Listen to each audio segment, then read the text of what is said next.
Okay. Assalamualaikum warahmatullahi wabarakatuh. Bismillahirrahmanirrahim.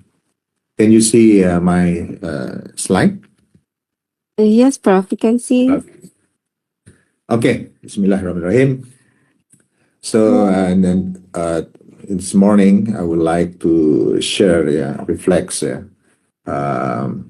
my foundational experiences that have shaped my perspective in the research in advanced material research. So the title of my presentation is Learning Progression in Advanced Material Research. This is a personal perspective. And I started my journey in material research in 1995 when I was a PhD student at the University Teknologi Malaysia. And I found that the learning progression start from the basic knowledge on the materials science to advanced understanding of materials properties, synthesis, and also applications.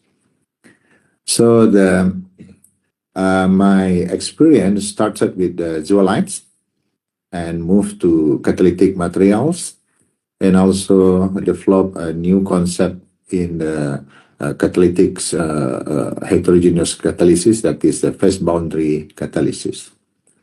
And in the last 5 and 6 years, I explored the effect of magnetic fields in material synthesis. So the approach of my experience in research is shifted from modifying existing concept to pursuing the new scientific questions.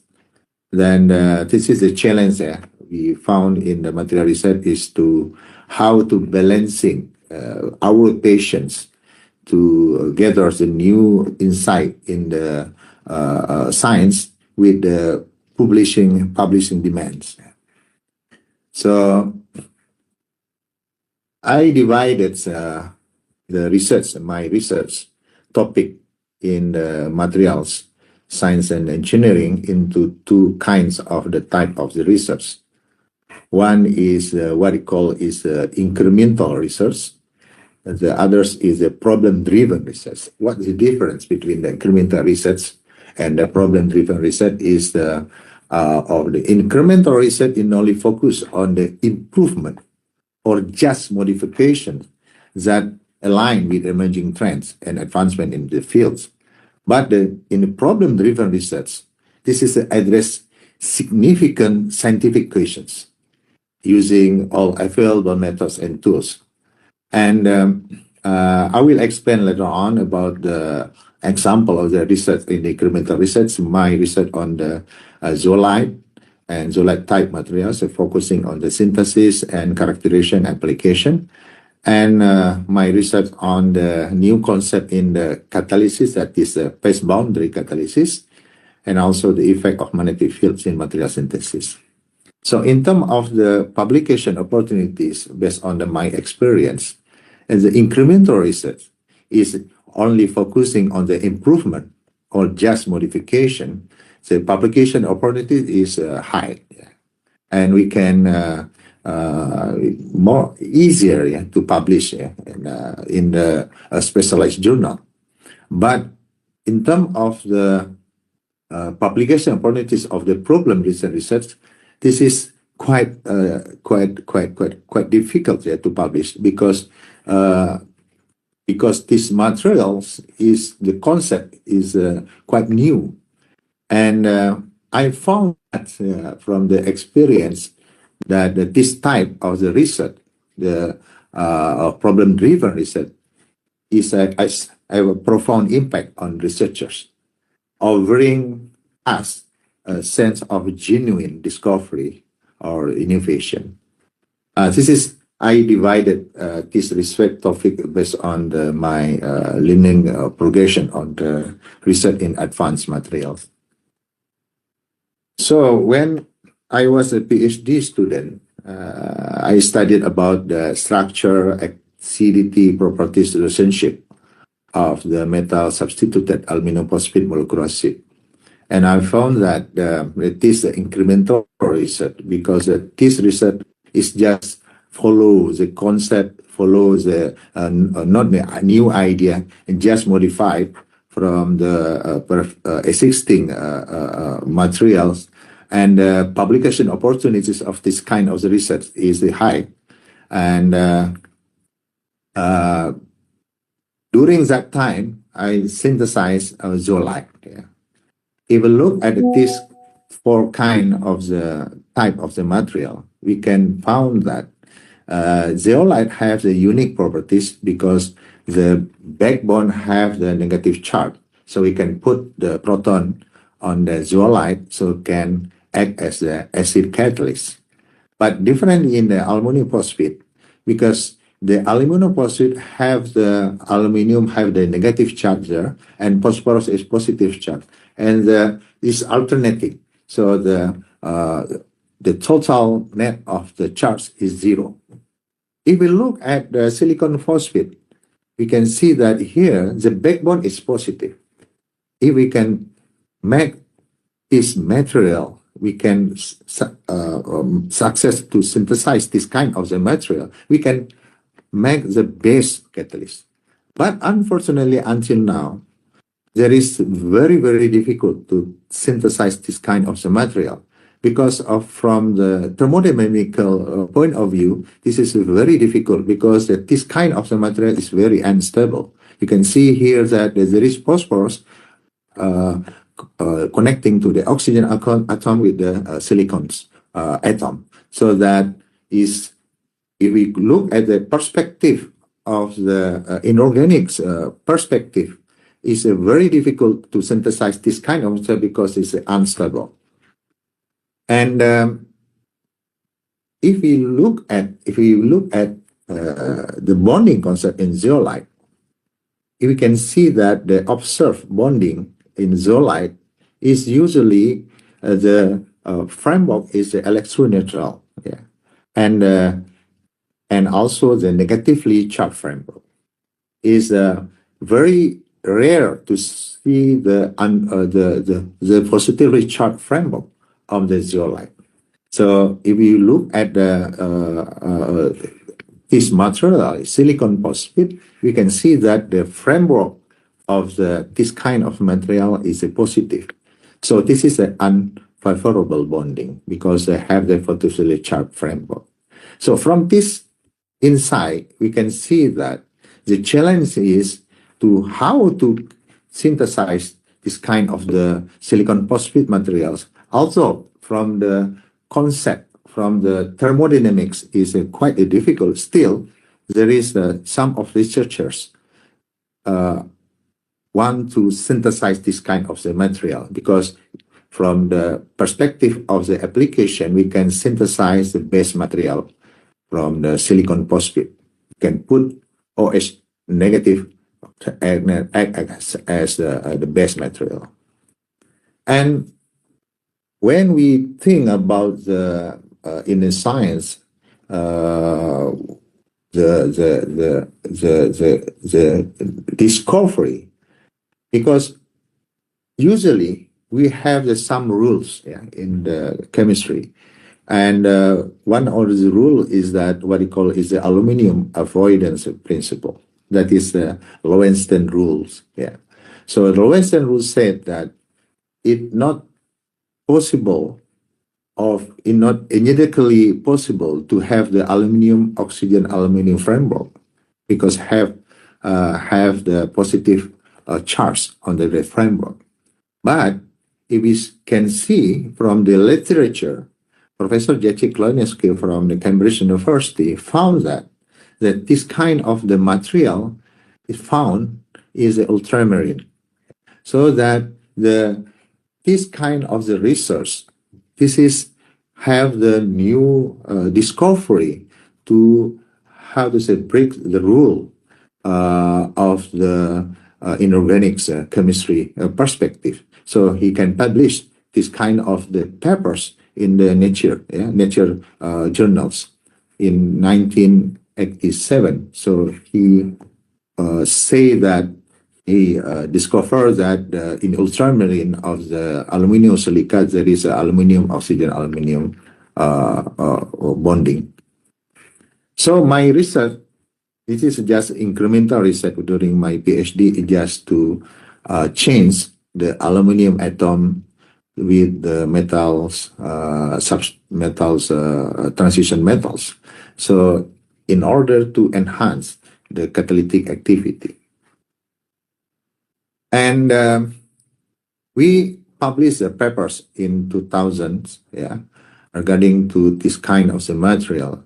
So we say that the unique size of the metal atom is have the correlation with the acidity in the conversion of the cyclohexanol by metal aluminum phosphorate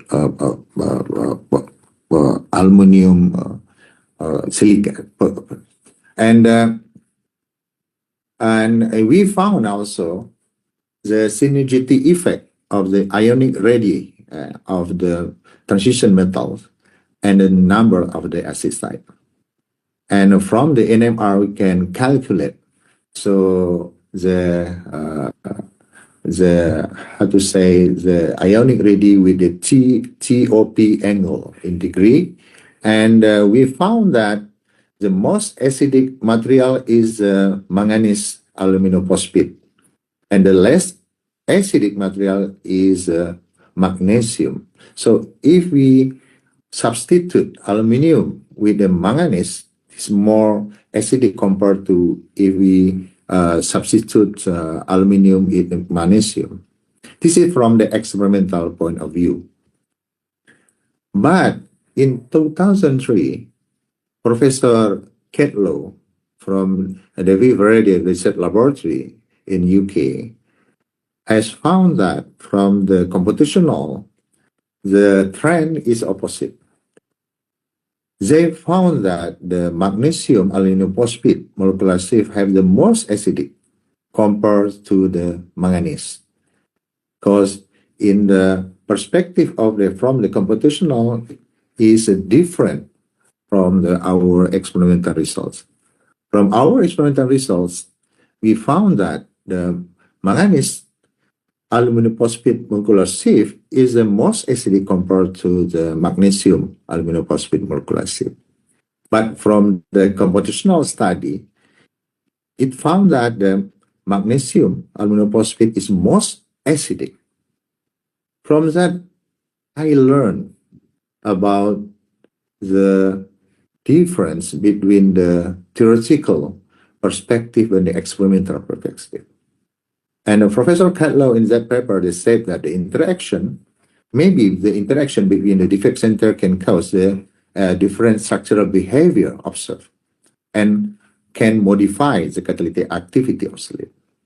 And also, the concentration of the dopant ions is an important feature of the catalyst that need proper investigation both in computational and experimental work.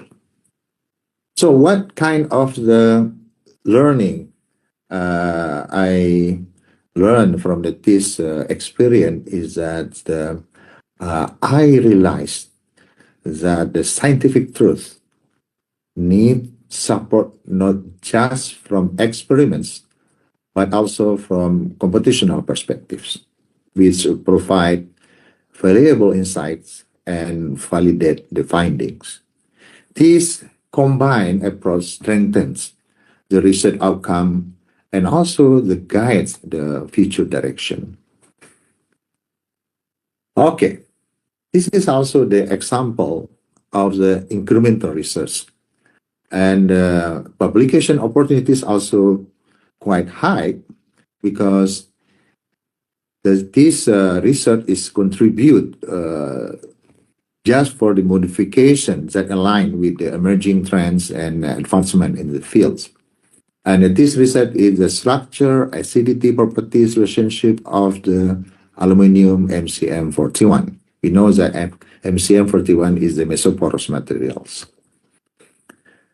So the idea is that it's very simple because we know that mesoporous aluminum MCM41 This is have the limit, yeah, the limitation of the incorporation of the aluminum in the framework. So that if the limit to accommodate the aluminum, the generation of the bronze-state acid also is limited. And the question is that the issue, how to generate only the bronze-state acid site? From this picture, we can see that the acid site can contribute from the Lewis acid site and bronze-state acid site. We can see that here that bronze-state acid site can contribute from this site is consisting of aluminum atoms, and also Lewis acid site contribute from the external framework of the aluminum. And the approach is very, very simple. We just add the materials, aluminum MCM41, in the sulfuric acid in the toluene. So that from the characterization, we found that the aluminum can act as a source of the bronze-state acid because they can create the sulfonic acid.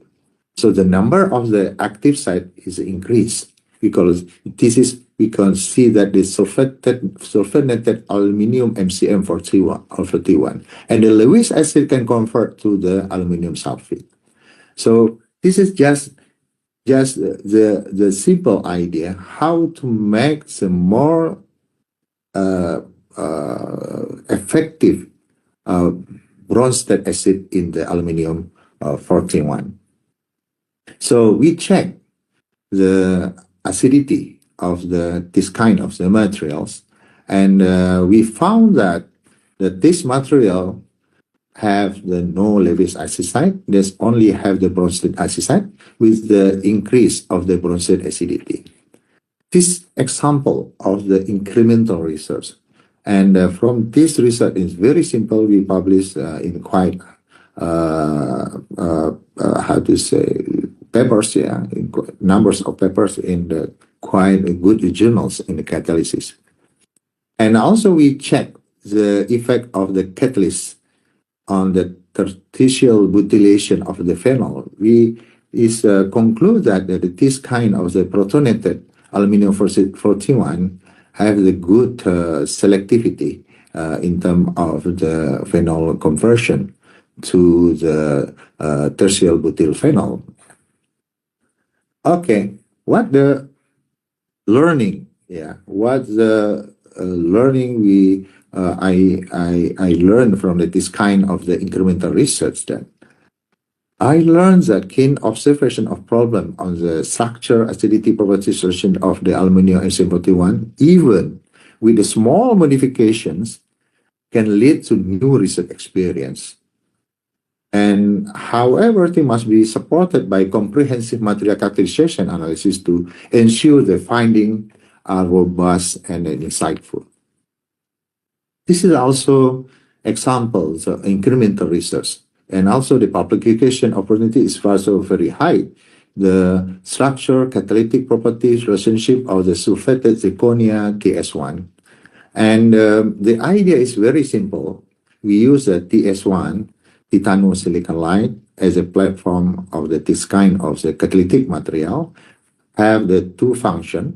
One is as an acid catalyst, the second is the oxidative catalyst. So we put the cluster of oxidative active site, that is titanium dioxides, and also cluster of the acidic active sites, that is the medium oxide or sulfated zirconia on the catalyst. We can found that this kind of the catalyst can have the two kind of the active site, that is the acid and oxidative. They can perform the reaction, consecutive reaction from alkene to epoxide. This is by oxidation, and to the diol. This is the acid catalysis.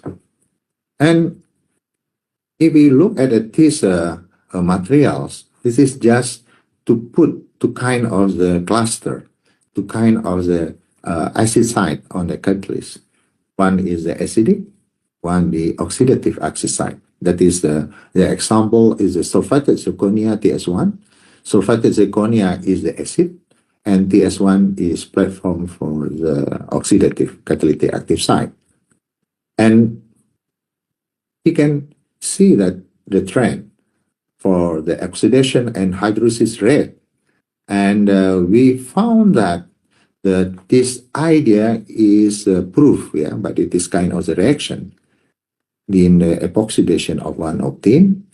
This is oxidation catalysis, and also the hydrolysis of 1,2-epoxy-octane to diol. This is the acid catalysis. And just we modified the type of the oxidative acid site, with acid active site from the sulfated zirconia to the Negeri acid. We can just small modification. We can produce more papers. Sorry to interrupt, Prof. You have 5 minutes left. Okay, no problem. So what kind of research learning I found that it is kind of the research. And by proposing a small idea on this kind of the structure catalytic property relationship of the sulfated zirconia TS1, even within the scope incremental research and documenting and research, it's become easier to publish the finding. And this approach allows for the increase in quantity of papers by making minor variation on parameter, ultimately enhancing research productivity. So now I am focusing on the problem-driven research. And this problem-driven research, the publication opportunity is low to medium. The success rate is low, and the publication opportunities are not as frequent as with experimental research.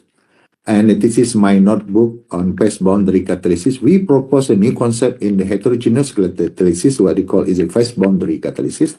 What is different between the phase boundary catalysis and with the phase transfer catalysis, the well-known of the system of the catalysis, that in our system, the heterogeneous catalytic system no need steering. And phase transfer catalysis is a homogeneous catalytic system and need vigorous steering to form the emulsion. And we published one of the papers in the ChemCom in 2000 to propose this new concept of the catalysis called as a phase boundary catalysis. And what is different between this concept with the other two concepts? Because in our concept, the phase boundary catalysis, we put the catalyst in just at the phase boundary interface between organic phase and inorganic solid phase. It's different from the phase transfer catalysis. You need the steering, and also in the three-phase catalysis, because needs steering also. Phase transfer catalysis, homogeneous catalysis, and three-phase is heterogeneous catalysis. So we divide the catalyst. The catalyst as the amphiphilic catalyst have the some part is hydrophobic and some part of the hydrophilic is just located as a phase boundary. So this is the concept. How we prove the concept? We make the catalyst just partially modify the alkyl cell group in order to have the hydrophobic part and make the others is the hydrophilic part.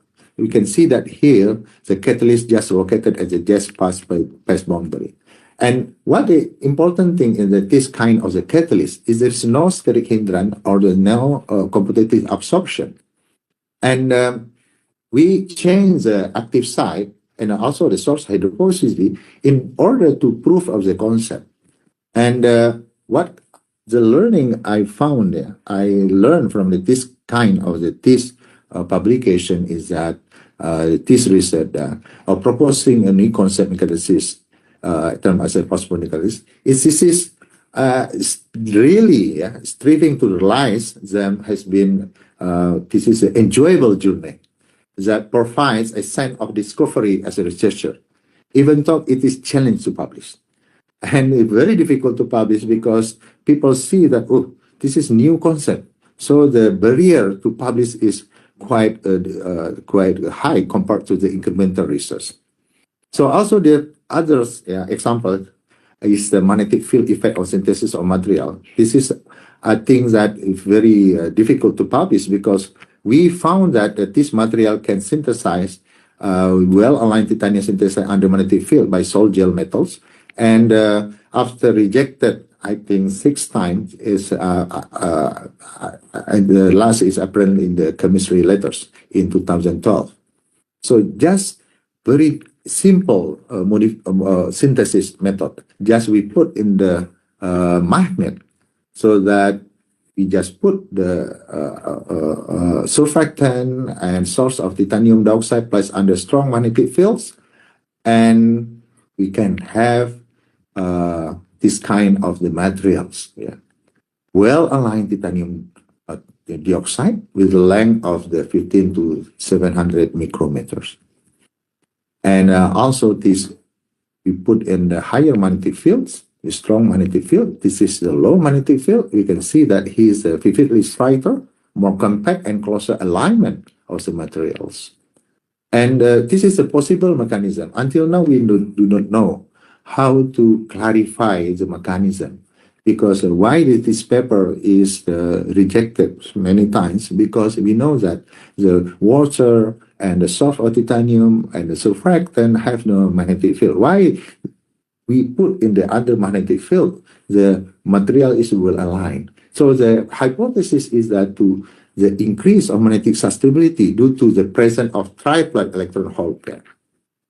Okay, this is the others, yeah, materials, and this is polyiminogenol based membrane. We support the membrane in magnetic fields, and we can see that here that the inline direction.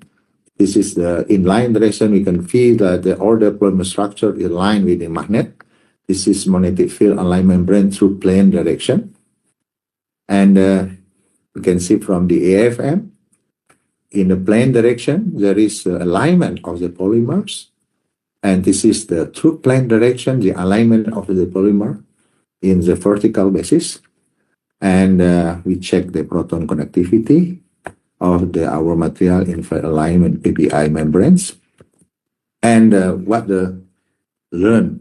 I found in this kind of the research, new research idea and concept often emerge unexpectedly, bringing a sense of excitement and discovery despite the challenge of getting them published.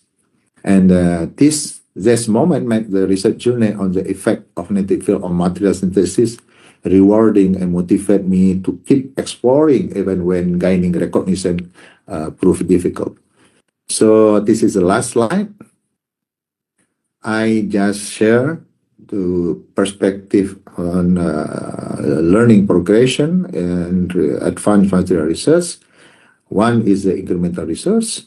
Second, in problem-driven research. This is, we need to choose here with what kind of the results. But the problem-driven research, this is the research is significant scientific question.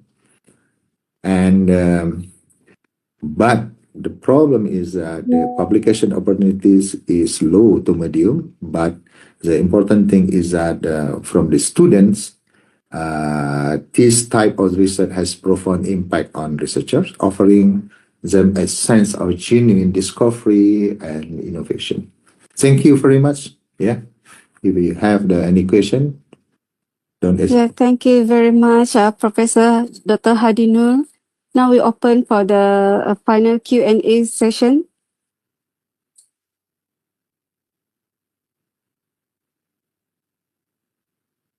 Yeah, Prof, maybe you can tell us actually what motivates you to to do this kind of research. Yeah, because this is how to say the driving force. Because I know that me as teachers, me as I'm as the professors to guide the student, to share the experience to the student, to the sense of discovery. This is the main things. And the second thing is that with this kind of the problem-driven research, our intellectual is emerged compared to just modify the emerging research. Just make the small modification. Yeah, that is the the trend, publication trend, is easier compared to problem-driven research. And my experience from the problem-driven research, when I talked to my PhD student, he said that the sense of discovery is there compared to just publishing many papers with no the sense of the discovery. This is one of the challenges there, to have the wisdom between the publication demands, and the way we teach, way we share, why we act as the professor at the university to convey the value as a research to our student. That is one we convey to my talk about the learning progressions of the advanced materials. Yeah, thank you very much, Prof. Yeah, actually, I want to take this moment, and I think I want to personally thank you, Prof. If you still remember, I'm one of your external, and your is my your I remember my external I remember you. examiner last time. Yeah, thank you so much, because you point me one thing about the about the addition of my sample. That until now I'm still going into that topic so that I can dig more. Yeah, I think you encourage me. Thank you. Prof, we have one question from students.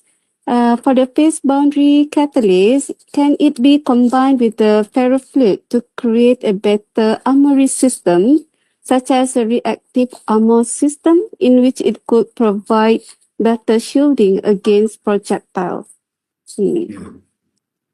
This concept, or the phase boundary catalysis, is that it's different compared to the phase transfer catalysis and also the three-phase catalysis. So the aim is that to make one system of catalysis, there is no mass transfer limitations of the catalytic process, so that the catalytic process can happen without any steering. And that is the concept.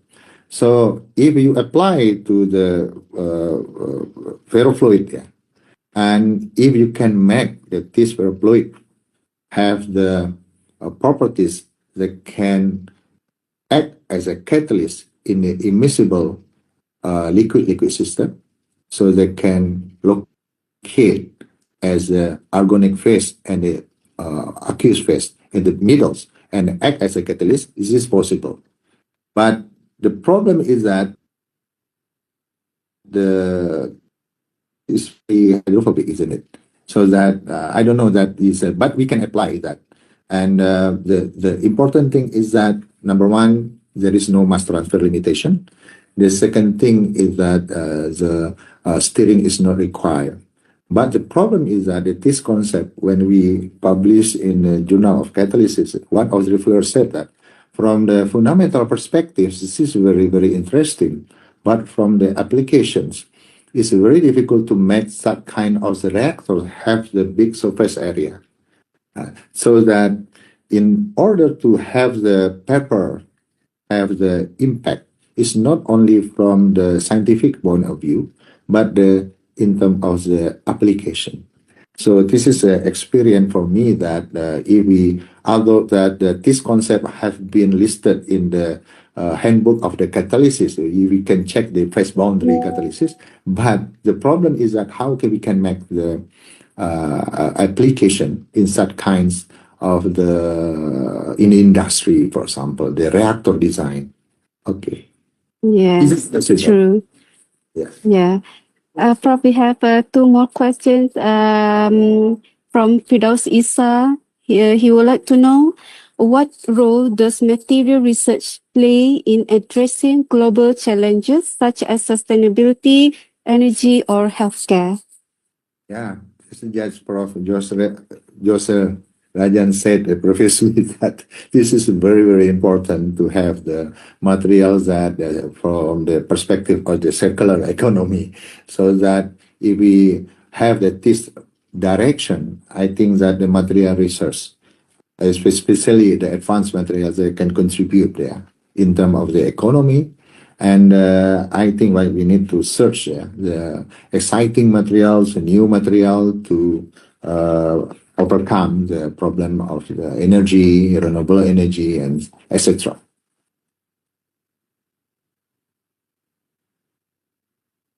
Okay, Prof. One last question from Nurul Iza. In order to achieve the best result and completed for our research, what is the best method and encouragement should researcher have? Yeah, I think this one important. What's the Best method encouragement? and encouragement. Best method. So this is a perspective, from my personal perspective. So we need to have the personal engagement with the researchers, especially me as the supervisors. And we have the more discussion. We have the involved in the research, especially when the researcher of the student have the problems. So when I guide the student, I have the plan A, plan B, plan C. Plan A, for example, that if I give the student a difficult topic, for example, that the topic is not found in the literature, I'm very happy. So that during the 2 months, they said that, Prof, there is no topic available in the literature. This is very good. So from that perspective, I need to involve in the research. So I need to have the intellectuals mindset to the student to get the best way, best way to how to resolve the problem.